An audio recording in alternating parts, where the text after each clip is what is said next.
Hello student, स्वागत है बार फिर से मेरे YouTube channel Arvind math grammar में। मैं अरविंद कुमार। मैं आप लोगों को इसमें क्लास 10 का मैथ बता रहा हूं, जिसमें चैप्टर 8 त्रिकोणमिति का परिचय बताना शुरू किया। इसमें से एक्सरसाइज 8.1 में 2-3 क्वेश्चन जो इंपॉर्टेंट लगा उसको हमने बताया है। अब मैं आ गया हूँ एक्सरसाइज 8.2 पे, जिसमें आपको त्रिकोणमिति टेबल का आवश्यकता पड़ेगा, ट्रिग्नोमेट्री टेबल का आवश्यकता पड़ेगा, जिसके नाते मैं इसको बहुत ही आसान तरीके से बताने जा रहा हूँ। इसको आप लर्न कीजिए, उसके बाद जो 8.2 में क्वेश्चन उसको आप सॉल्व कर सकते हैं। तो इसको कैसे आता है, इसका मान कैसे टेबल बनाया जाता है, कैसे लर्न किया, उसको मैं बताने जा रहा हूँ। उसको ध्यानपूर्वक आप सुनेंगे। तो सबसे पहले देखेंगे आखिर में कितना अंश होता है। जो आपको सबसे पहले मिलता है 0 अंश, फिर उसके बाद 30 अंश, 45 अंश, और फिर 60 अंश, और फिर हो जाएगा 90 अंश। इसमें सबसे पहले क्या करेंगे हम, 0 1 2 3 4। हमने क्या लिखा, पूर्ण संख्या लिखा, 0 से लेके गिनती लिखा 1 2 3 4। उसके बाद क्या करेंगे, सबका बटा 4 कर दीजिए। बटा 4 देखिए कि इसका भी बटा 4 और इसका भी बटा 4 हमने किया सबका एक सिस्टम से, नहीं कि जो अंश के जगह पे 0 1 2 3 4 लिखा और हर सबका क्या बटा 4 किया। उसके बाद सबका स्क्वायर रूट बना दीजिए। स्क्वायर रूट का मतलब क्या होता है, वर्गमूल। वर्गमूल का मैं चिन्ह बना रहा हूं, इसमें वर्गमूल का चिन्ह बनाया। उसके बाद फिर शुरू करते हैं अब क्या, साइन, कॉस और टेन जो भी हो सबका मान। तो सबसे पहले आता है साइन थीटा। तो थीटा का मतलब क्या, थीटा की जगह 0 30 45 60 90 कोई भी हो सकता है। तो अब देखेंगे इसका मान क्या आएगा। 0.4 वर्गमूल है, 4 से 0 में भाग देने पर 0 मिलता है, और 0 जो मिलेगा 0 का वर्गमूल क्या होता है, 0 होता है। तो उसके बाद फिर देखेंगे आगे की प्रक्रिया है। देखेंगे अगर हम अलग अलग करें, इसको क्या करें, अलग अलग करें, तो 1 का वर्गमूल 1 ही होता है, और 4 का वर्गमूल क्योंकि 2 का वर्ग है ये 2 हो जाता है। इतना आपको मालूम होना चाहिए। फिर आगे देखेंगे अगर डायरेक्ट निकालते हैं 2 का वर्गमूल, तो कड़ी में 2 रह जाएगा, √2 रह जाएगा, और इसका तो 2 हो जाएगा, लेकिन गलत हो जाए इसको हम क्या करते हैं, काट देंगे। 2 1 जा 2, 2 2 जा 4। इससे काटने से आ गया 1 आ गया, यहाँ पर आ गया 2। यानी कि 1 का वर्गमूल जब आप निकालोगे 1 होगा, लेकिन 2 का वर्गमूल 2 ही होगा। ठीक है, क्योंकि इसका जब वर्गमूल निकालेंगे जोड़ा नहीं बनेगा तो ही रह जाएगा। और 3/4, वैसे 3 का भी वर्गमूल नहीं निकलेगा तो 3 हो जाएगा, लेकिन 4 का वर्गमूल क्या होता है, 2 होता है। और ये देखेंगे कट के 1 हो जाएगा 4 से, और 1 का वर्गमूल क्या होता है, 1 होता है। ये तो हो गया साइन थीटा का मान मालूम करने के लिए। अगर आपको साइन 0 अंश का मान पूछे तो 0 30 अंश का 1/2, 45 अंश का 1/√2, वैसे ही √3/2 फिर 1 होगा। तो हो गया। अब फिर आगे आपको साइन के बाद आपका क्या नंबर, साइन थीटा के बाद आता है कॉस थीटा। तो कॉस थीटा का बहुत ही आसान याद करना। अगर आपको साइन का लर्न है तो कॉस इसी का क्या होता है, अपोजिट रिवर्स में होता है, उल्टा होता है। नहीं कि कैसे लिखेंगे, देखेंगे कॉस थीटा। अगर आपको कॉस 0 अंश का मान मालूम होगा तो 90 का होगा। इसी को उल्टा लिखते चले जाइए। देखिए 1 हमने लिखा, और उसके बाद √3/2 लिख दिया, और इसका 1/√2 वही जो इसका है साइन थीटा को वही कॉस थीटा, कहने की ये 45 अंश वाला सेम होता है।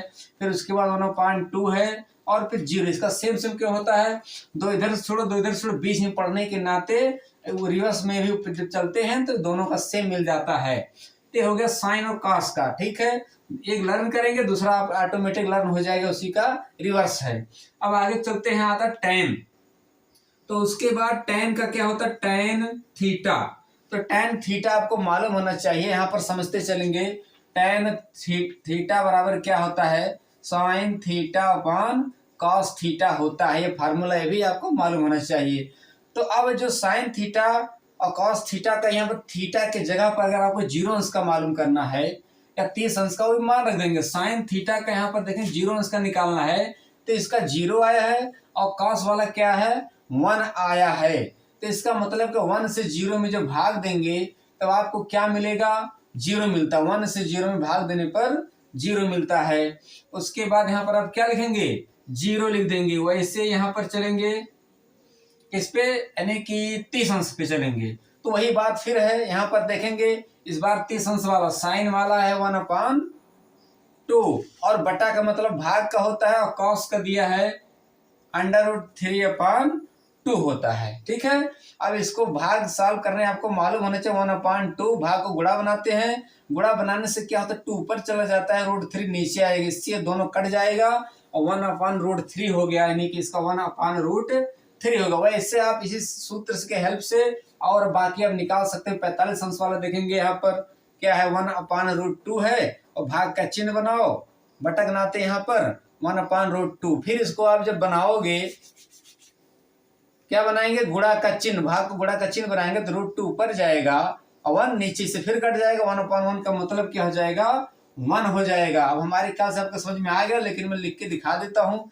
फिर इसमें देखेंगे अब आ गए हम किस पे 60 अंश पे, तो 60 अंश वाला देख लीजिए √3/2 है और डायरेक्ट में कर दे रहा हूँ, यहाँ गुणा कर रहा हूँ, भाग देना है, लेकिन 2 ऊपर चला जाएगा 1 नीचे आ जाएगा, 2 कट गया तो हो गया √3 हो गया। वैसे इसमें देखेंगे इस बार आपको 1/0, तो 0 से 1 में भाग नहीं दे सकते हैं, इसको अपरिभाषित में दिखता है। अपरिभाषित मतलब अपरिभाषित का चिन्ह इन्फिनिटी होता है, इन्फिनिट, तो इसको चिन्ह से दर्शाते हैं अपरिभाषित का, यानी कि 0 से 1 में भाग नहीं दे सकता, जिसके नाते इन्फिनिटिव का चिन्ह बनाते हैं, जिसको हिंदी में अपरिभाषित बोला जाता है। अब जब आपको tan थीटा का मालूम हो गया तो tan थीटा का उल्टा क्या होता है, यानी कि उसके जो इसका मान उल्टा होगा वो cot का होता है, यानी कि cot थीटा। cot थीटा में अब क्या करेंगे, लिखना होगा जब, तो इसी का रिवर्स लिख दीजिए, यानी कि यहाँ पर हो जाएगा इन्फिनिट अपरिभाषित, फिर √3 और फिर 1। देखिए 45 अंश का सेम मिलता है सबको, 1 हो गया, फिर 1/√3 और फिर 0 हो गया।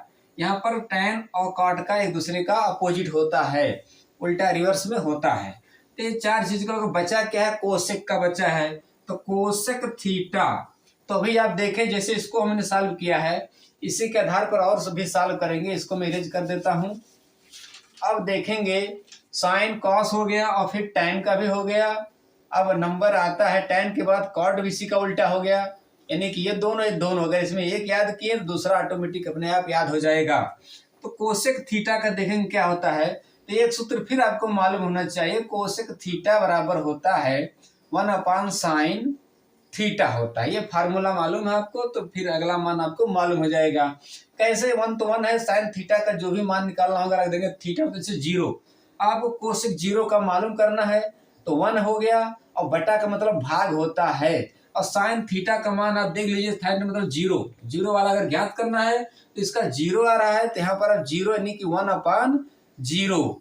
1/0 को अभी हमने बताया है कि 0 से इसमें भाग नहीं दिया सकता, इसका मतलब क्या, इसका आएगा इन्फिनिट आता है, यानी कि अपरिभाषित आता है कोसेक का। इसको क्या लिखते हैं, इन्फिनिट लिखते हैं, अपरिभाषित।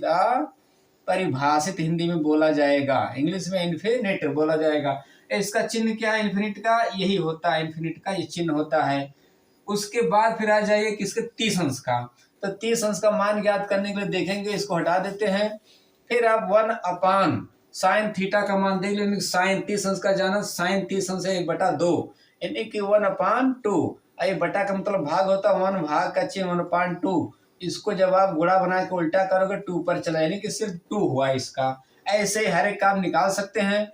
फिर मैं लिख दे रहा हूँ 1 और भाग का चिन्ह बता दे रहा हूँ, बटा का साइन थीटा, यानी कि थीटा की जगह इस बार रखना आपको 45 अंश का मान, तो इस बार है 1/2 है, तो इसको फिर आप गुणा कर दीजिए, ये √2 ऊपर चला जाएगा, इसका मतलब इसका क्या है √2 आया। वैसे इसका भी निकाल लीजिए, इस बार निकालना 60 अंश का, तो 1 भाग का चिन्ह बनाया और 60 अंश का साइन वाला क्या है √3/2। फिर आप ये गुणा करो, 2 ऊपर जाएगा, भाग को गुणा बनाने से उल्टा हो जाता है, तो 2 ऊपर गया, √3 नीचे आया, तो इसका एक गुणा करने मतलब यही होता है 2/√3। और लास्ट में देखेंगे 90 अंश का क्या होता है, तो 90 अंश का जानने के लिए देखिए 1 हमने वही लिखा, भाग का चिन्ह बनाया और साइन 90 अंश का मान क्या दिया गया 1 दिया गया है, तो 1 से 1 में भाग देने पर आंसर क्या मिलता है, 1 ही मिलता है।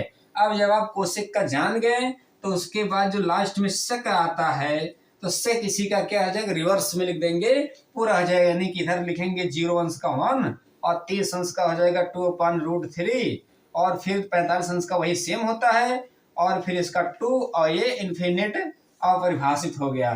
तो हो गया स्टूडेंट त्रिकोणमिति का जो टेबल है, यानी कि साइन 30 अंश 45 अंश 90 अंश जिसका भी पूछे उसका मान हो गया, जो आपको सवाल में रखना पड़ेगा और फिर आपको सोल्यूशन समझ में आएगा।